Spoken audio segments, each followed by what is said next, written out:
Oui, mais maintenant j'ai 67 ans, donc je travaille avec Julien et Gabriel, mes deux fils. Donc la passation est en train de se faire.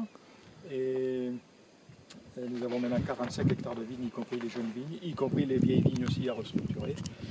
Et donc nous sommes passés en bio en 2006. Donc la conversion 2006 et la certification 2009. Nous sommes aperçus que, bien sûr, tous les ans, c'est un peu un challenge de réussir la protection mildiou, mais malgré tout, il y a toujours des aléas et il y a toujours un moment où on perd pied et c'est le mildiou qui l'emporte. Donc à partir de 2010, 11, 12, on s'est intéressé aux cépages résistants et on a décidé de planter des cépages résistants en 2013 et c'est en 2014 qu'on a planté les premières parcelles. Pourquoi planter des cépages résistants? Parce que, en fait, le bio c'est bien, mais la grosse limite c'est le cuivre. Et on sait très bien que le cuivre est de plus en plus limité au niveau européen. Et on sait très bien aussi que le grand défi pour l'avenir c'est la fertilité des sols. Et on sait que le cuivre stérilise les sols, les autres micro-organismes, aussi bien bactéries que champignons, qui assurent la fertilité du sol.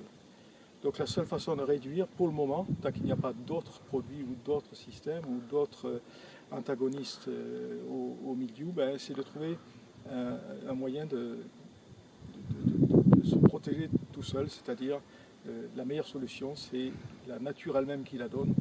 Et l'homme, en quelque sorte, sert d'agence matrimoniale entre des vignes qui n'auraient jamais dû se rencontrer, c'est-à-dire des vignes américaines et puis des vignes européennes, et en servant simplement de rencontre, sachant que c'est la nature qui fait la fécondation, qui fait la création des nouvelles espèces, donc avec un package qui est totalement naturel et qui est complet. Ce qui fait qu'à terme, on finit par avoir des souches et des nouvelles plantes qui sont totalement acceptées par la nature et dont la résistance est suffisante pour ne pas être contournée par le mildiou ou même le black rot ou le lithium.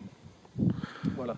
Donc c'est une forme d'humilité pour l'homme de dire on va créer quelque chose de nouveau, mais simplement en restant dans la logique et dans la philosophie de la nature, parce que c'est la nature qui nous mène, c'est la nature qui nous nourrit, et c'est dans la nature qu'on résistera et qu'on survivra.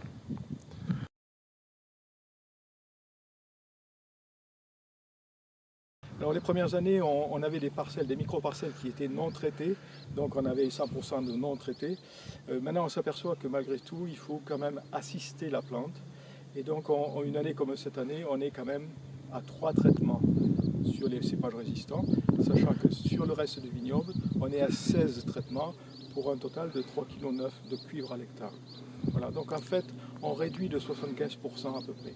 Voilà, ça c'est quelque chose qui paraît réaliste, sachant que selon les souches, selon les variétés de cépages, ils sont plus ou moins résistants au black rot en particulier. Donc c'est le black rot qui pose problème pour le moment, et donc il faut quand même rester vigilant.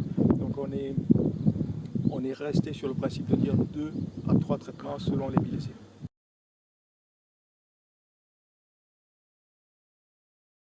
Alors il y a trois effets principaux, c'est la réduction des doses, bien sûr, ça c'est certain, qui est mathématique. Donc si on réduit de 75%, c'est automatique, c'est tout simple à calculer. Il y a un effet psychologique et physique pour le viticulteur, c'est-à-dire qu'on n'est jamais pressé à la minute de faire le traitement, ce qui est totalement différent par rapport au traitement classique où il faut le faire à la demi-journée ou dès qu'on peut. Et physiquement aussi, c'est beaucoup moins fatigant parce que effectivement un traitement c'est toujours des heures de tracteur, là on les diminue. Et puis la troisième chose, c'est surtout l'impact. On n'a pas perdu de récolte. On sait très bien qu'avec les cépages classiques, de toute façon, même en ayant réussi une protection, il y a toujours 10, 15, 20, 30% de pertes par rapport à ce qu'on avait prévu. Avec les cépages résistants, il n'y a pas de perte. Voilà. Donc, que ce soit psychologiquement, physiquement ou économiquement, le gain est là. C'est indéniable.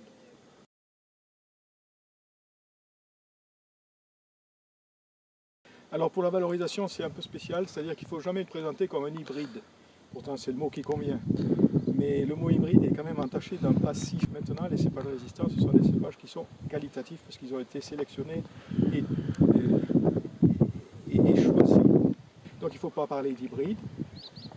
Et ensuite, il faut expliquer la démarche. Et donc, on trouve des gens qui sont intéressés par cette démarche. Mais on a seulement actuellement 3,5 hectares sur le vignoble. sur un total de 45, ce n'est pas des grosses cuvées, ce sont des familles, donc la production n'est pas encore importante. On introduit progressivement une particulière et on explique.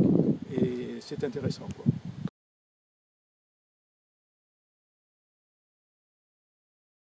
Oui, alors on est satisfait et en même temps on se rend compte qu'il faut être vigilant, c'est-à-dire qu'il faut bien suivre l'apparition des nouveaux cépages, et en particulier le nombre, la complexité et la totalité de la résistance, parce que certains cépages peuvent être moins résistants au Black Row par contre, en particulier, et donc dans tous les nouveaux cépages qui vont apparaître, il faut bien vérifier et être un petit peu prudent, mais bien vérifier qu'il y a une très très bonne résistance, aussi bien au milieu. Ok, bah écoute, merci beaucoup Guy. Avec plaisir.